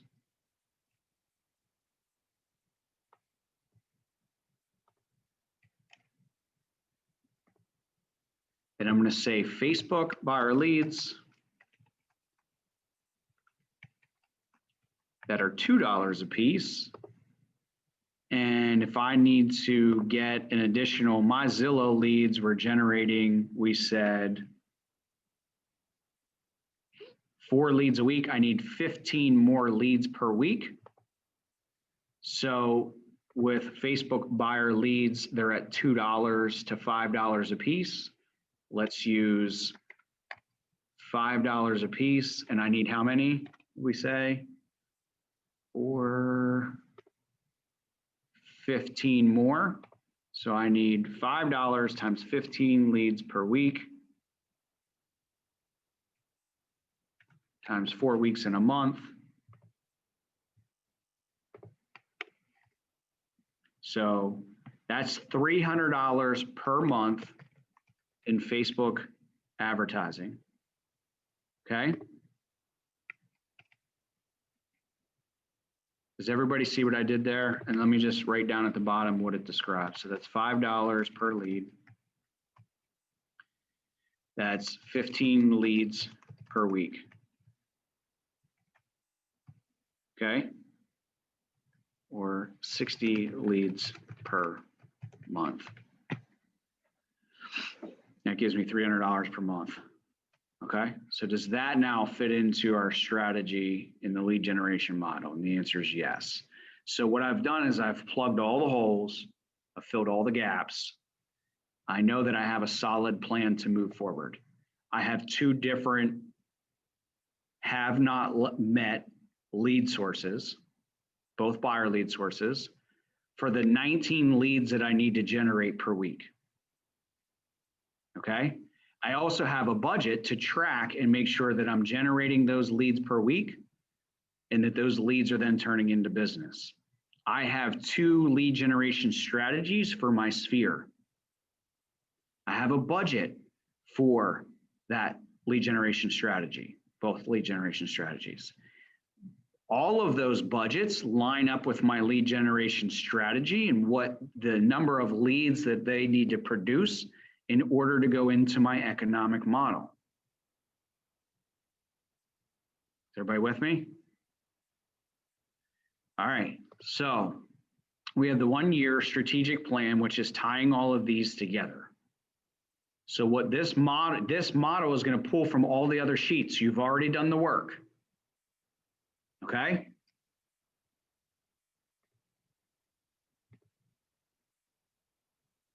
All right, so here we go.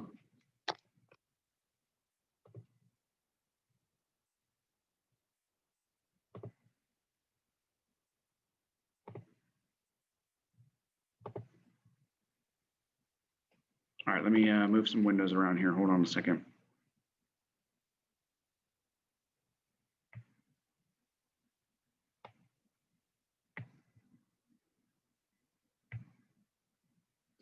$50, $50, $400, $1,000. I'm going to fill in the one that automatically fills out because then I'll make sure that I don't make any errors here. 100,000.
Oops.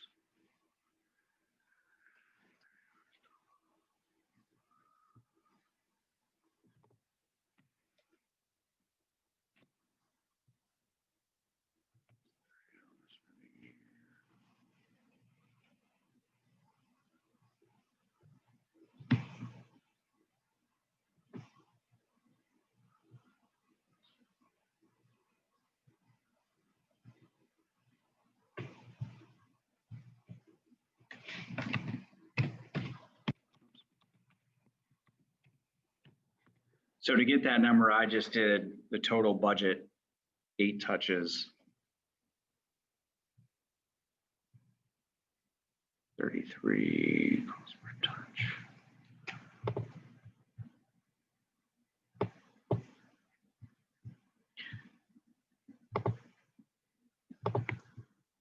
Okay, so that was my total budget.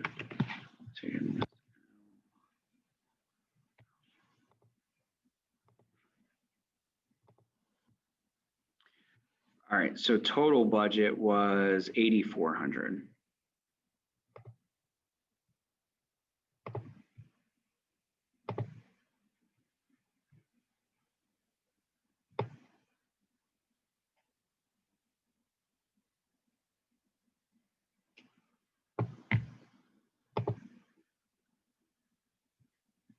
All right, there we go.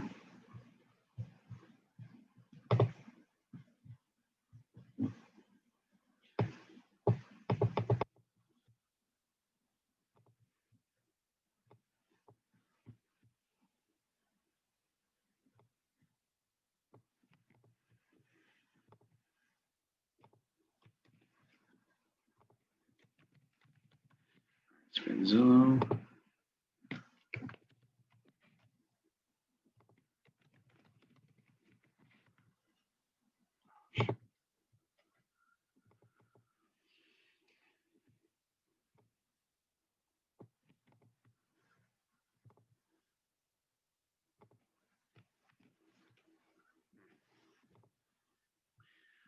All right, so hold on one second. Let me just get this squared away here.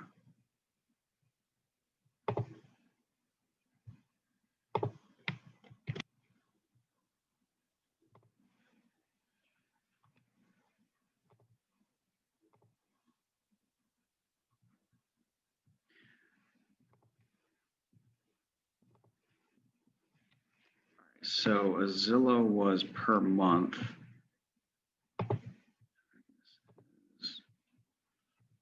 I just want to make sure I'm putting monthly or yearly in here and it's calculating correctly. Yearly. So make sure there's a lesson that we just learned is make sure you're using yearly numbers. So send 2 cards is 6,000. This is 2,400. The budget model I'm going to do.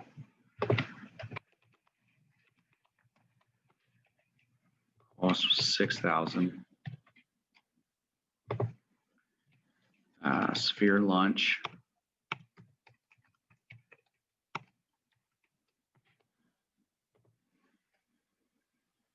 2,400. Zillow was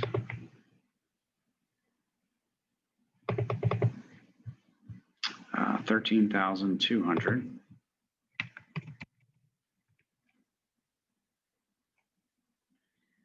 And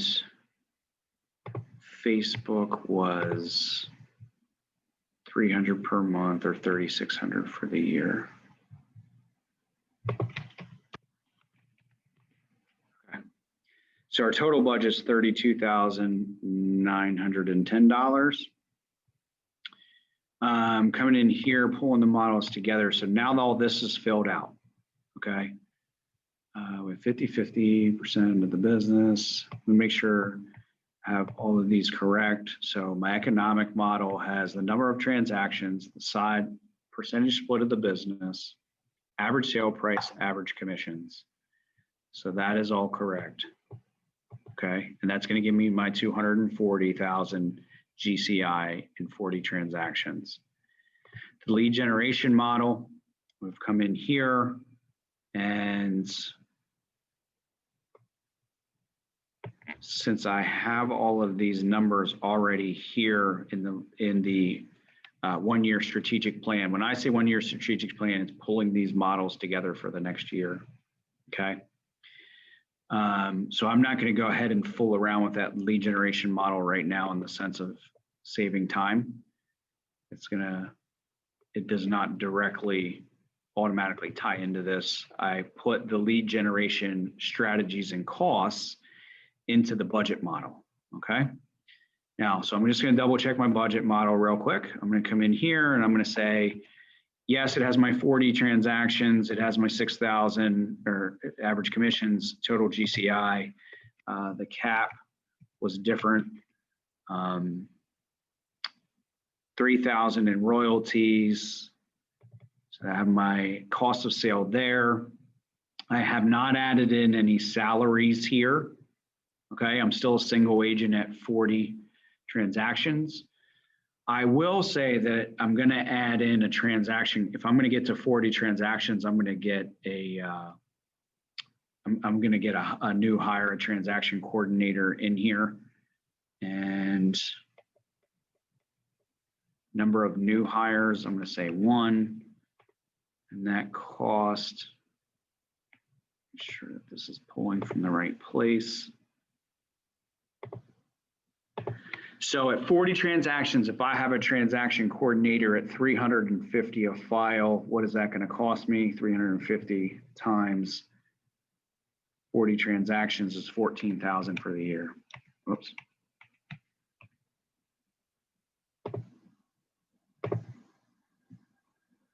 Sorry guys, I'm trying to figure out where this is pulling from so I don't mess up the sheets.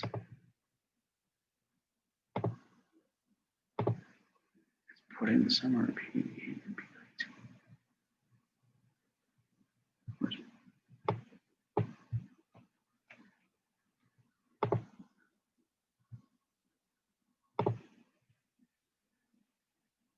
I may have blanked this out. Okay, so I'm just gonna reverse engineer it real quick. 14,000 divided by 240. 240,000 is 5.8%. No, sorry, 0.058. Okay, that gives me close to my 14,000.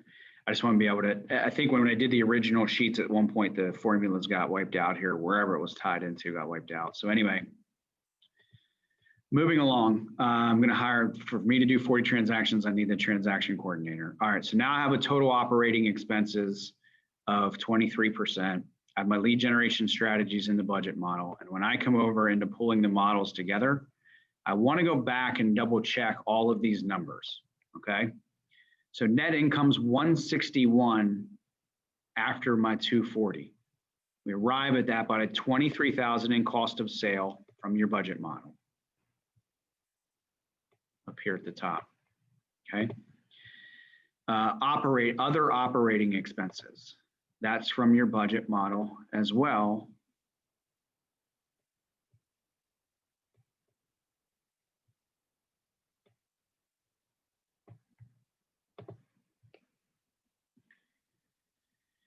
Double checking E28 here, total operating expenses. This is 55,000, so something's not right there. Budget model, E28. Yeah, so this number should be equal to the operating expenses on this budget model. This is in column C.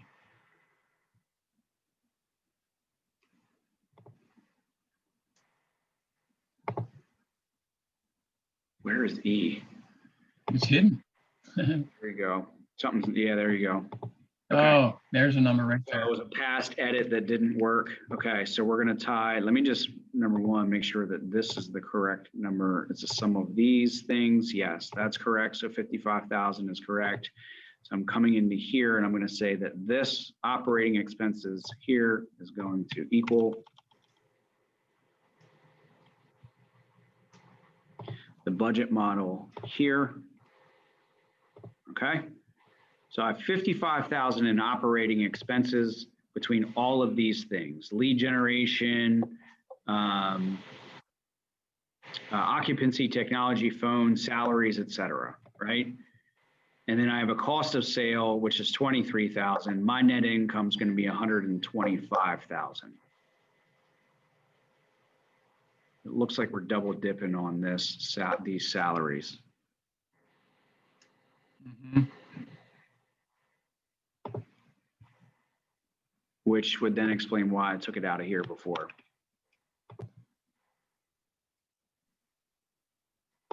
Hold on. Salary, no. Hmm. Give me 1 second.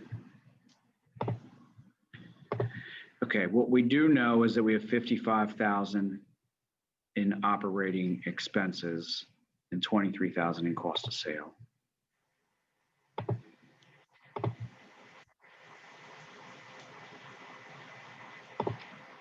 So what I'm going to do is I'm just going to back this out of here because it's already in the 55,000.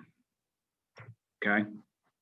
As somewhere along the way when these sheets were being edited before, and this is exactly why I wanted you guys to split the spreadsheets up.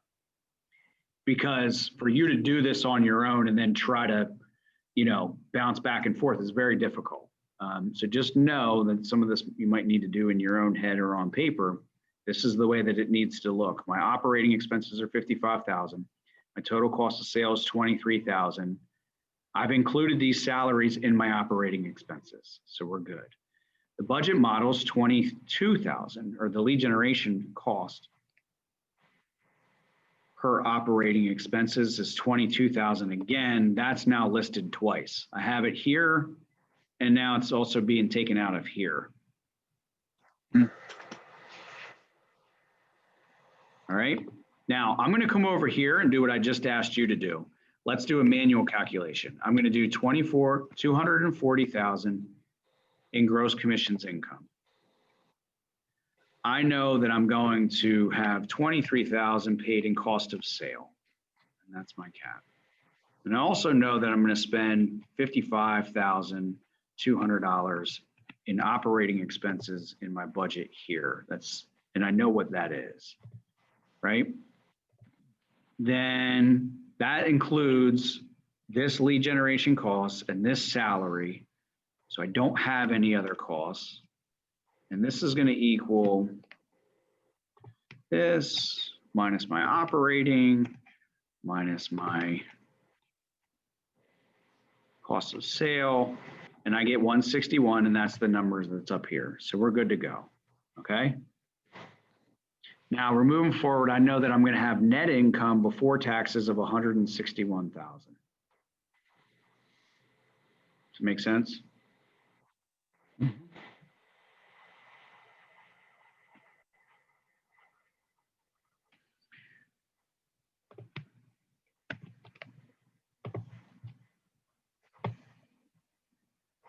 Okay.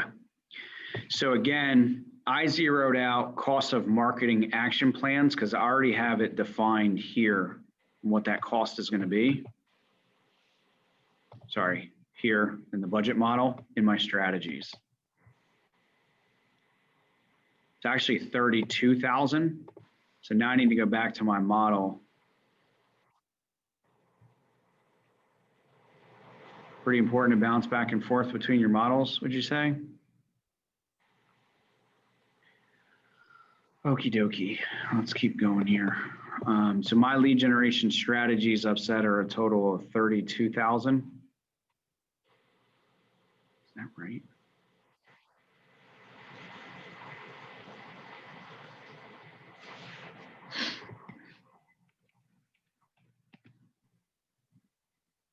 No, it's 25,200.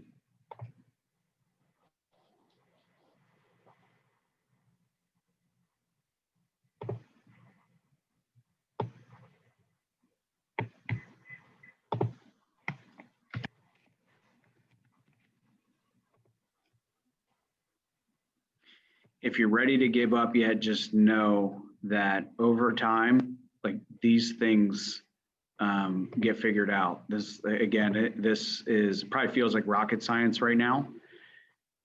Anybody who's ever created a business plan has to go through the fine tweaking and checks and balances. You can see even when a sheet's tied together, it takes discretion and manual input to get your business plan correct. So with that being said, this is where we're at. We have a budget model with our lead generation strategies, 13,000 on Zillow, 36,000 on Facebook, 3,600 rather, sorry. 2,400 in Sphere lunches. That's for the first quarter because you're going to front load all those Sphere lunches. And then 6,000 in Send To cards throughout the year to touch those 50 people. Okay.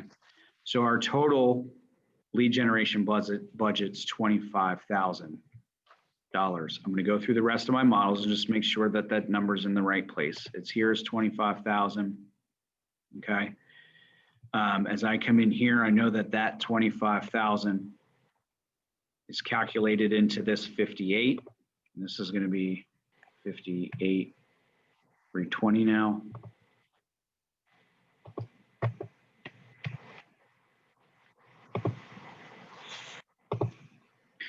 So I have next year's plan for lead generation in my budget model with an accurate 1 year spend. That number is accurate in my total budget calculation for operating expenses. So I now have accurate operating expenses to go off of. I know what my cost of sale is. So now I'm moving into my model. Okay. And for net income, it's asking what is the gross commissions income minus these other things, which I already have two salaries and total budget totaled up into the 58,000. So I zeroed those out here. Then I came over and I did a manual check, 240,000. And look what happened when we did our manual check, we realized that we were off. So 240,000 minus 23,000 in cap minus 58,000 in total operating expenses gives me my net income of 158. Yes, that's correct up top here. Okay. Now, ideally, if we had time to go back and do the checks and balances and make sure that the sheets are tied together and they all say the right thing, this would say something different. What would be different is your cost. Okay. I'm sorry, I just don't have time to do that right this second. But what we do know is that your total lead gen cost, we said, was going to be pull from these strategies. And I think what's missing there is just the third strategy I had to add at the bottom here. So in pulling the models together, I'm just missing fourth strategy. I'm missing my fourth strategy here.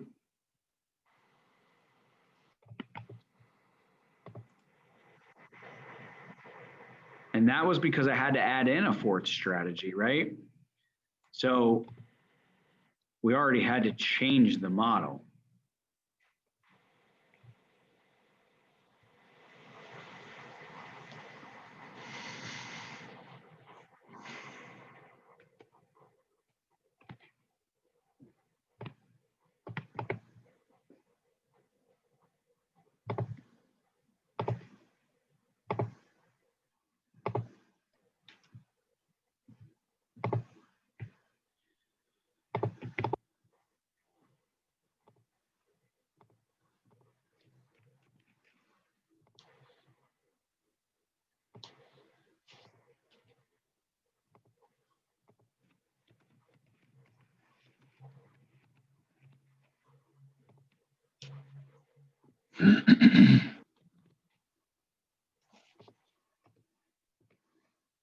There's my 25 too, and now I know that number is correct. So I just wanted to show it on here. And then at the bottom here, you have your economic plan. So you're going to take, and again, I apologize, we're going to run out of time, but you're going to take your numbers from your economic plan and you're going to plug those in here, okay? And your 1 year strategic plan, this is your 1 year strategic plan, okay? Your 1 year strategic plan should have your total net income before taxes, your total cost per sale, your other operating expenses, the people you're going to hire, your total lead generation budget, how much focus you're going to put on your METs or your sphere of influence, how much focus are you going to put on generating leads, each one of your lead generation strategies, and then your conversion ratios that you're going to track throughout the year, each quarter, okay? So your 1 year strategic plan here has all of the models tied into one page, 1 year of work and focus and measuring, okay? So let me ask you guys now, yes, we will save this in the drive for sure. I'm going to take the time to pull all these models together and show accurately what we did today so that there is the final 1 year strategic plan on here for you guys to view and use as a model. I will correct all the tying together and things like that so that you have a solid 1 year example. Apologize, some of those formulas and stuff were a little out of whack, but again, you do this through working through the models, okay? Now, what questions do you have before we break? And if you don't have any questions, let me hear just one thing that you learned today. And I want to get that from everybody. We're ending on the crescendo. So, Phil. I've been in this. Go ahead, Sheila. Sheila, go ahead. I've been in this business for 4 years full time, and nobody, and I repeat, nobody has ever shown me anything like this before. So I thank you for that. What I've learned is it's going to take me some time to go through this, like you did, and I probably will need help. So I'll be in touch with either your mark and go from there. But it's been wonderful. I mean, it's just nice to see exactly how this is supposed to work. It's awesome. Yeah, and I know originally when we went to do this training, I thought we would have at least 10 people here and we could walk through the exercises on paper. And then yesterday I realized when I was trying to do it in like looking at the PDF, not writing anything in, then writing stuff on the board, that it was difficult for folks to follow. So going back to my version from 2014, I think was very helpful. But then we hit the speed bump that, you know, there's some formulas that weren't tied together. And then I added in the extra strategy. So that all that being said, I'm completely committed to giving you guys all the models tied together so that you can simply put in what you've learned today and see where it's broken or what you might need to tweak. And then I'm absolutely happy to do one more training where we go through all this together. Because, and by all this, I just mean you put all of your numbers in and then you bring it into the training. You say, hey, here's where it doesn't make sense. Is that cool? All right. That's wonderful. Yeah, I think we'll schedule that between Christmas and New Year's. We'll schedule it for a day in between there. That way everybody still hits the ground running January 1. So we'll do one more workshop of tying the models together. Okay. All right. Phil, what did you learn? This is pretty comprehensive, it seems. I'm not sure whether it's, you know, I started off with a lot of numbers since I don't have anything from 2020. I started off with a lot of numbers that you had put in there, which were not really that far off from some stretch goals that I wanted to reach. I think I'm going to do two versions of this. One is a stretch goal and one is I can certainly make it goal and see how it comes out in the end. I don't know whether it's going to come out that I have to spend $1 billion or if it's going to be pretty straightforward. Well, it's going to be straightforward, but is it going to be easy and low cost? It's not going to be a low cost. You know what I'm saying? I don't know where it's going to land me on the map. That's I won't call it confused. That's an unknown right now. There you go. That's it. All of this takes some figuring out for sure. Yeah. So, Shelly, what did you learn? Thanks, Phil. I got a lot of work to do. Yeah. Yeah, on the plan or in the business? Both.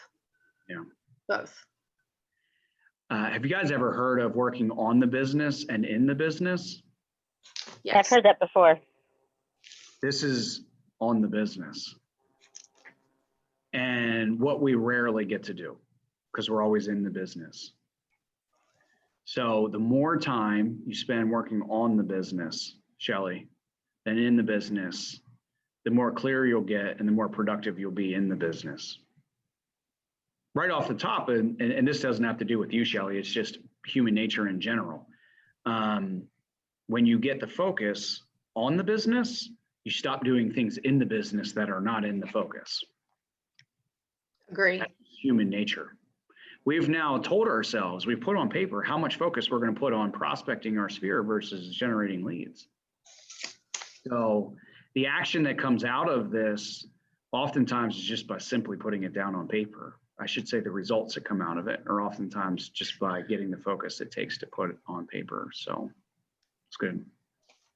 Rhonda, what did you learn? Thanks, Shelly. Sure. Thank you. For me, thank goodness, John is the numbers guy.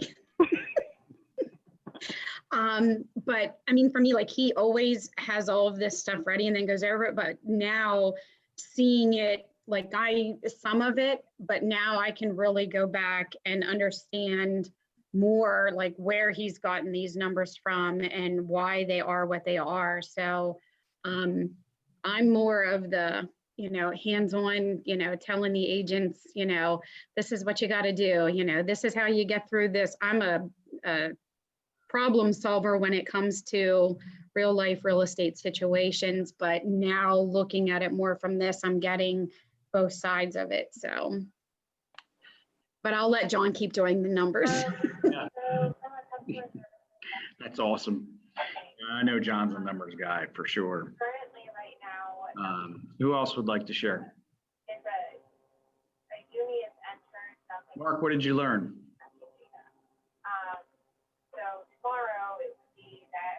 I learned how the residential side of the industry figures out their numbers. Yeah. You know, I've spent so many years working on either the mortgage side numbers or in the commercial side, Mhm. and it's there's a lot more differences than I thought there were. Cool. Mindy, how about you? What did you learn? Well, while I have a lot of things to tweak on the plan, because there's just some things that I'm maybe not getting how they work together, but I'll work on it. I think it gives me like a path, like just starting out, it's like, where do you go with all this? So I think Right. it breaks it down into like, a manageable plan to go forward. Thank God you said manageable. Because I can tell you, even from where I'm sitting, this was a challenge, right? And I've done this, well, every year. And I've done it with many, many teams and agents and even companies. I've used this in the investing world to build fix and flip companies. These business models work in other industries. You just need to tweak them. So again, even knowing it at a complex level like that, for me, this was still a challenge, and in pulling things together and getting the numbers to work. But here's the reality is that when you work on your business like that, you're spending the time to figure out all of the problems that you would have had this year, right? What I mean by is, let me give you an example. So before I added in the fourth Facebook strategy, we only had 3 strategies. We found that was going to be an issue by going back and forth between the models. If I would have come up with a lead generation strategy for next year without models and without the struggle of tying the models together, I would have said, I'm going to send 2 cards, I'm going to go out to lunches, and I'm going to do Zillow leads. And that's my plan for the year. And I could have put that into even the models and said, this is my plan and this is my expense. But when you run into the challenge of tying the models together, it leads you to what your challenges are going to be through this whole year. It showed us that we had a deficiency in leads. The challenge that we had in tying the budgets together showed us that we were off the mark. We could have made a plan for the year, even with models independent of each other, went along and pursued that action plan. And 3 months from now, we would have realized, oh my gosh, what I thought isn't going to work. So by going through the challenges and the struggles of tying the models together, it shows us where our future challenges and struggles are going to be this year to come. Does it make sense? Pretty cool, right? So work on the business, find where it doesn't make sense on paper, find where the inconsistencies are or where your plan falls short. Find that stuff out now by working on the business so that you have a very clear 1-year strategic plan to attack that, if you do these things, you're 95% certain you're going to hit your goal. That's the point of the business plan and tying the models together. Okay. That's also why it was so challenging, and rather have those challenges in a 3-hour training than in 3 months worth of beating your head against the wall. That's the point of working on your business instead of in your business. That's what we're doing. Cool. Anybody else want to share something they learned before we go?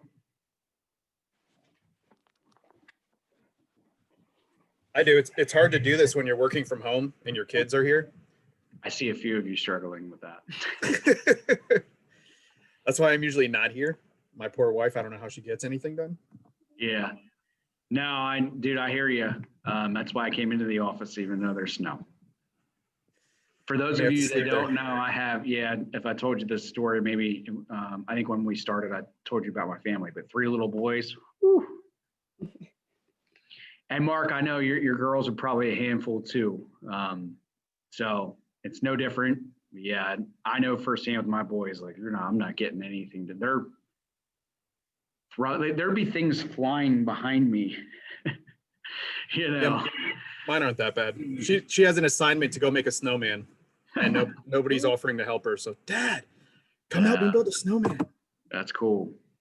All right, guys, really appreciate you coming. Thanks for being a part of this. I'm humbled by you guys coming. So many people showing up and learning and just being a part of this. So appreciate you guys coming and filling my big why. So thank you. If you need anything, just reach out.